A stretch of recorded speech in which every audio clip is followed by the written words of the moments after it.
Halo Bang Gego, saya Cynthia Mayandani Sihite. Saya Karen. Saya Sela. Di sini kami akan menjelaskan dalam video ini tentang pembelajaran mata kuliah Pancasila dalam satu semester.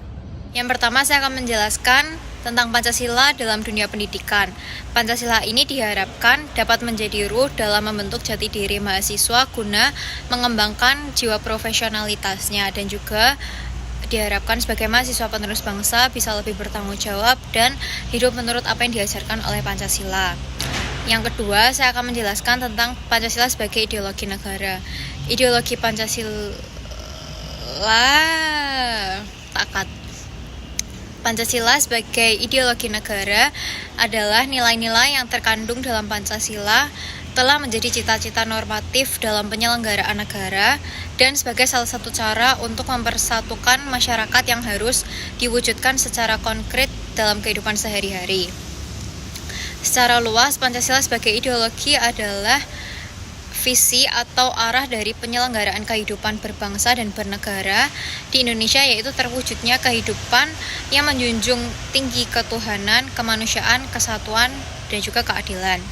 Fungsinya yaitu sebagai sarana pemersatu masyarakat yang dijadikan sebagai penyelesaian konflik. Baik, di sini saya akan melanjutkan penjelasan yang dari teman saya sebelumnya. Di sini saya akan menjelaskan Pancasila dalam sejarah Indonesia. Saya akan menjelaskan secara singkat, yaitu awal mula Pancasila juga berdiri pada tanggal 28 Mei hingga 1 Juni 1945, di mana Sidang Badan Penyelidik Usaha-Usaha Persiapan Kemerdekaan Indonesia, yaitu BPUPKI, membahas dasar negara.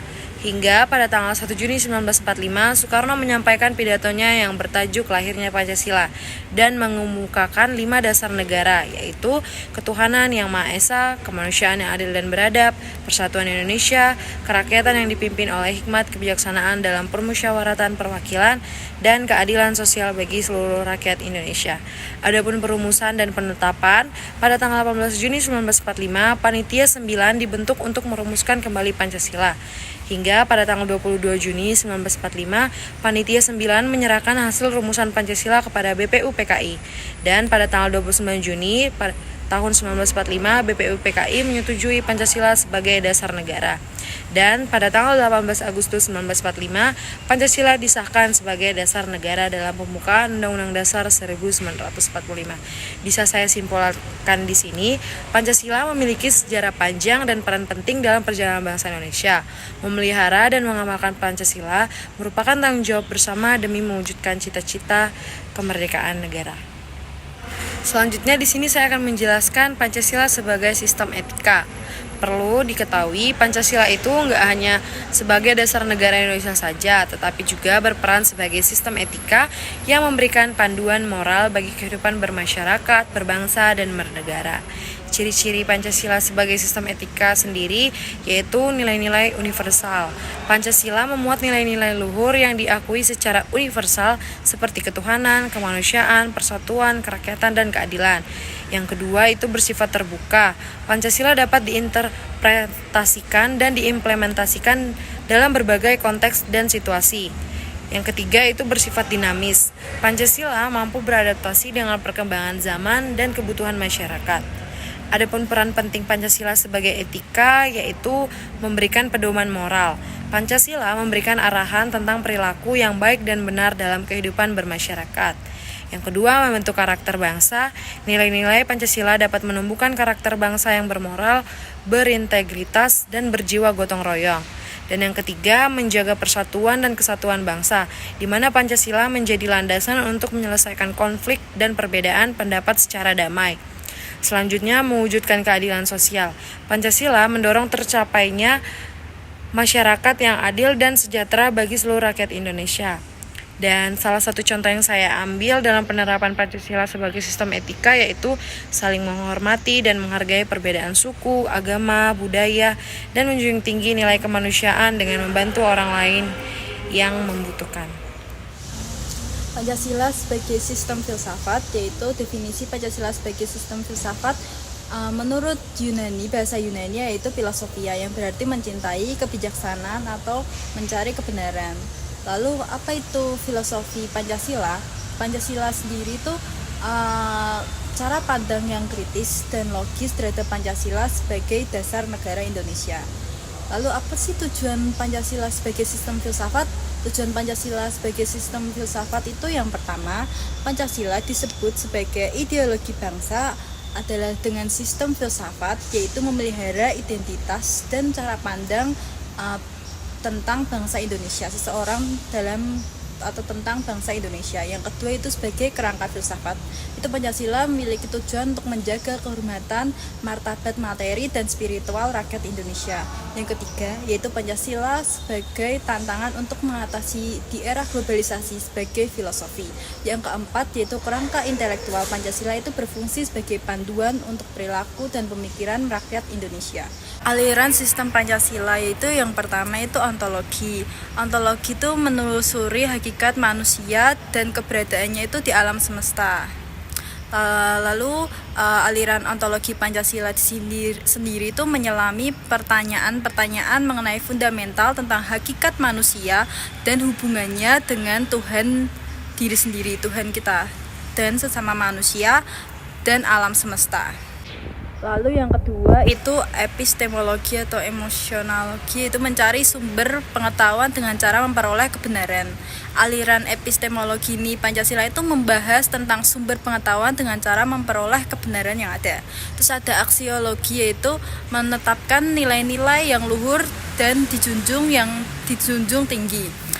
Aliran aksiologi Pancasila ini menentukan nilai-nilai yang dijunjung tinggi menjadi pedoman kehidupan bangsa dan negara kita. Lalu yang keempat ada antropologi, yaitu memahami hakikat manusia dengan keberadaan dan keragamannya. Mengkaji hakikat manusia secara keunikan dan keragaman yang ada di dalamnya. Jadi kesimpulannya itu sebagai sistem filsafat, Pancasila itu memiliki makna yang mendalam, yaitu dalam cara pandangan hidup bangsa Indonesia. Jadi bukan hanya secara hukum, tetapi sebuah pedoman membentuk kerangka moral dan etika sebagai masyarakat Indonesia.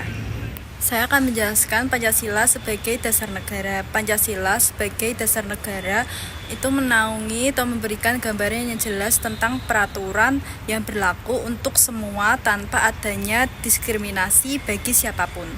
Oleh karena itulah, Pancasila itu memberikan arah tentang hukum harus menciptakan dan dalam keadaan negara yang lebih baik dan berlandaskan pada nilai-nilai ketuhanan, lalu kemanusiaan, lalu persatuan dan kerakyatan Indonesia, terus juga ada keadilan.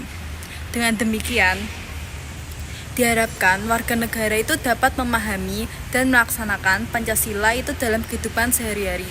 Dimulai dengan kegiatan-kegiatan yang sederhana, seperti menggambarkan hadirnya nilai-nilai Pancasila dalam rakyat. Misalnya itu kayak ikut dalam berpartisipasi membersihkan lingkungan, terus bergotong royong di lingkungan, di area rumah.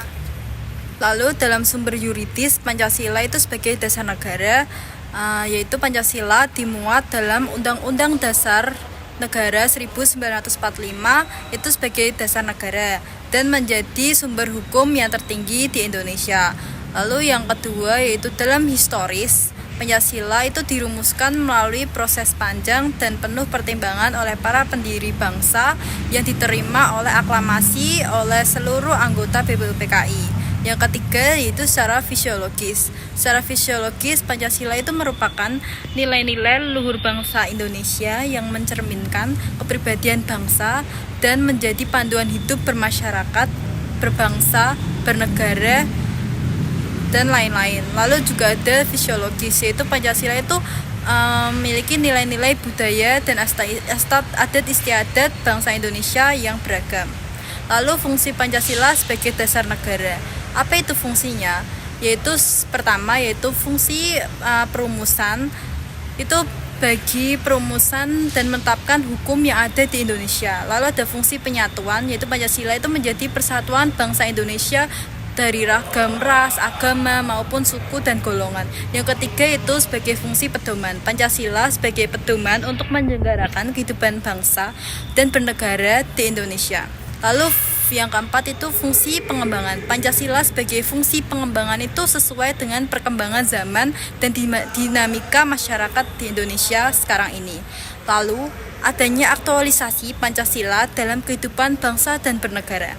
Jadi, Pancasila itu tidak hanya sebatas rumusan yang harus diimplementasikan dalam kehidupan berbangsa dan bernegara, namun juga bisa diaktualisasikan. Jadi yang pertama mungkin ada sila pertama, yaitu pengalaman sila pertama yaitu nilai ketuhanan. Itu bisa menjalankan ibadah sesuai agama dan kepercayaan masing-masing, lalu menghormati antar umat beragama, antar suku, dan lain-lain. Yang kedua yaitu sila kemanusiaan. Melakukan tindakan seperti menjunjung tinggi nilai kemanusiaan, seperti kayak menghormati sesama hak asasi manusia, lalu adil dan tidak mendiskriminasi seseorang. Lalu yang ketiga yaitu nilai persatuan. Untuk menjaga persatuan dan kesatuan bangsa, perlu adanya untuk mementingkan kepentingan bersama di atas kepentingan pribadi. Dalam menyelesaikan konflik-konflik yang ada di masyarakat itu bisa dengan musyawarah. Lalu yang keempat adalah sila kerakyatan, yaitu menjunjung tinggi demokrasi dan kedaulatan rakyat, serta aktif berpartisipasi dalam kehidupan bermasyarakat dan memilih pemilihan secara demokrasi mungkin. Lalu yang kelima adalah nilai keadilan, melakukan tindakan yang adil dan tidak mendiskriminasi dan menegakkan hukum dengan seadil-adilnya dan menciptakan masyarakat yang sejahtera serta adil. Itu bisa.